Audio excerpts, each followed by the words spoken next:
Kembali lagi di Cerita Cinta Channel. Jangan lupa like, comment, and subscribe ya. Terima kasih.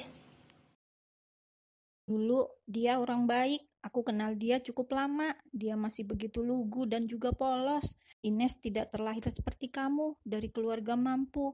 Mungkin di sini aku juga ikut andil atas perubahan sikap dia. Andai dulu aku tidak mengenalkannya dengan kemewahan, mungkin dia tidak akan seperti ini. Jadi mungkin akulah yang salah di sini karena ingin memberikan yang terbaik untuk dia, sehingga membuatnya hilaf dan selalu merasa kurang. Dan sekarang dia ternyata di sini bersama Aldo.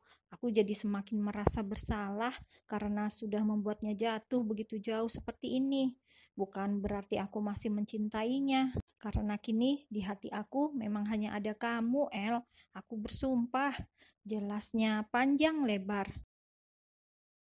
Ya, dulu memang Ines bukanlah orang yang seperti sekarang. Ines sebelum bersama Batara hanyalah seorang gadis biasa yang hidupnya jauh di bawah kata pas-pasan.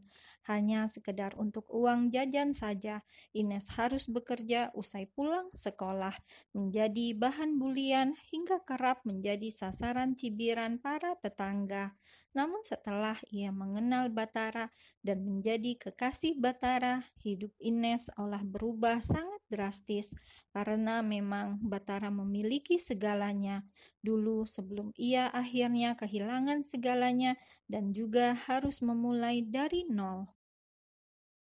Seolah lupa dengan status yang sebelumnya, Ines tidak bisa bersabar dan menunggu kesuksesan Batara, hingga ia begitu mudah goyah dan berpaling kepada Badai yang lebih memiliki segalanya.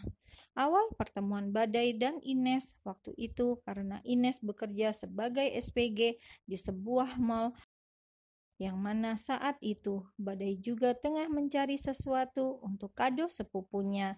Dengan bantuan Ines, akhirnya Badai mendapatkan kado yang dicari. Sebagai ucapan terima kasih, Badai tak sayang memberikan uang tips yang tidaklah sedikit sebagai bonus sekaligus perkenalan. Merasa mendapatkan sumber air segar di tengah gurun, tentu saja Ines langsung menerima.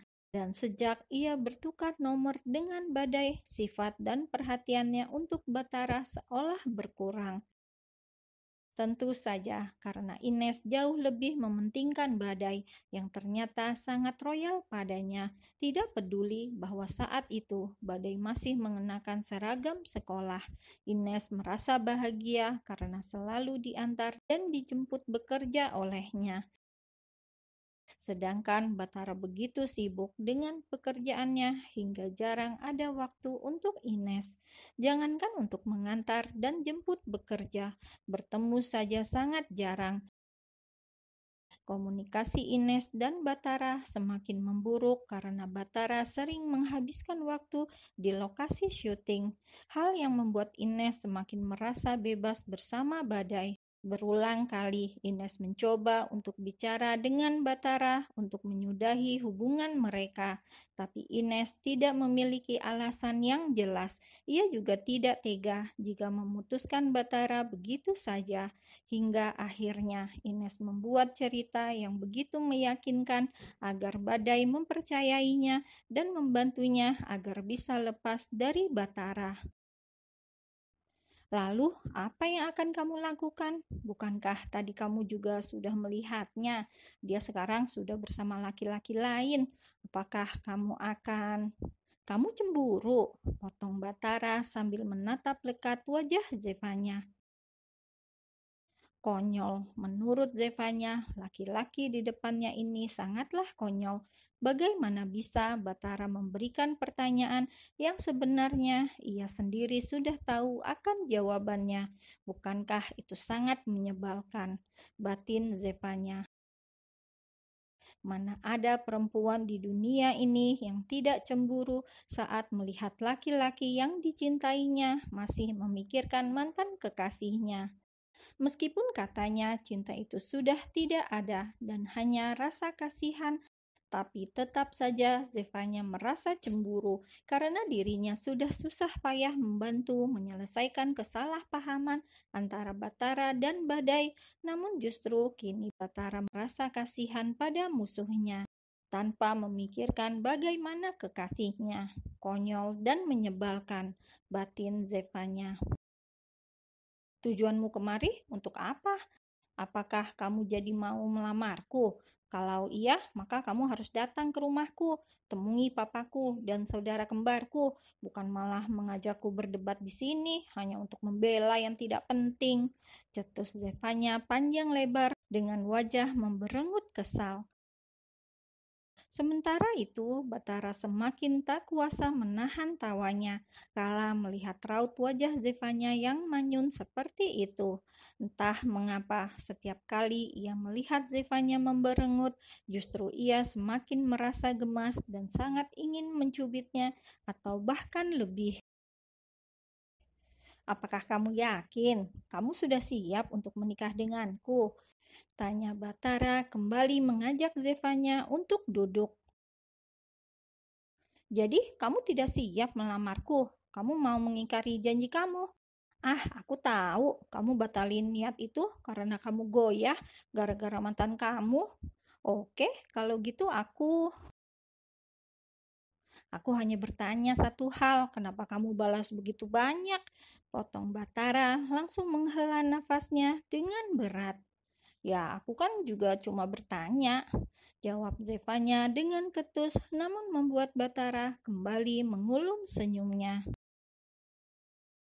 Zevanya, kamu tahu kan pernikahan itu hanya satu kali seumur hidup. Aku tidak ingin terburu-buru, bukan berarti aku tidak yakin dengan kamu. Aku sangat yakin, jangankan besok, sekarang pun aku siap jika harus melamar kamu atau menikahi kamu. Tapi apa? Tapi karena Ines datang, kamu jadi kasihan sama dia. Jadinya kamu ragu. Terus, Bathara meletakkan jari telunjuknya di atas bibir Zevanya, membuat gerutuan gadis itu terhenti. Bathara lagi-lagi sampai harus menarik nafasnya dengan sedikit panjang untuk memberikan pengertian kepada Zevanya. Bathara mencoba untuk mengerti bahwa kini gadis di depannya memang sedang tidak stabil, bahkan usianya masih sangat labil. Jadi Bathara tidak marah jika mendapatkan celotehan seperti itu selalu dari Zevanya. Hanya saja ia sedikit kesal lantaran sejak tadi Zevanya selalu memotong penjelasannya dan terus berpikir negatif tentang dirinya. Aku siap menikahi kamu kapan saja. Aku juga siap memberikan segalanya untuk kamu. Bahkan nyawaku sekalipun aku rela demi kebahagiaan kamu. Tapi Bathara menghentikan ucapannya. Tangannya terulur untuk mengusap lembut wajah gadis di depannya dengan begitu tulus, membuat gadis itu terdiam dan ikut hanyut dalam tatapan mata Bathara. Tapi apakah kamu juga sudah siap? Apakah kamu siap menikah denganku? Aku seorang public figure. Aku masih memiliki kontrak beberapa film dan satu film yang sudah berjalan. Mungkin aku bisa membatalkan beberapa yang belum mulai, tapi untuk yang sudah berjalan, aku tidak bisa membatalkannya begitu saja. Bisakah kamu bersabar sedikit? Sebentar lagi, biarkan aku menyelesaikan satu film terakhirku, agar setelah itu aku bisa fokus dengan kamu dan keluarga kita. Setelah menikah, Eyang menyuruhku agar meneruskan perusahaan, karena Eyang sudah semakin tua dan sulit menghandle sendiri. Jadi, apakah kamu siap meninggalkan keluarga kamu dan ikut menetap bersamaku di Jakarta? Jangan salah paham, aku siap kapanpun itu. Tapi kamu juga harus siap, karena yang menjalani nanti kita. Jika kamu mau kita segera menikah, ayo sekarang juga aku siap menikahimu. Bahkan aku sudah membawa semua berkasku, tapi kamu harus mau aku tinggalkan usai menikah, karena syutingku yang masih cukup padat. Maafkan aku Zevanya, tapi itu sudah menjadi tanggung jawabku. Gadis itu terdiam, mencerna, dan mendengarkan semua penjelasan Batara yang cukup panjang lebar, tanpa menyela sedikit pun. Memang benar, bukan hanya Batara yang harus ditanyakan siap atau tidak, tapi dirinya juga. Apakah dirinya siap menjadi seorang istri? Meninggalkan ayahnya, mengapa dirinya tidak berpikir sejauh itu? Pikir Zefanya dalam hati.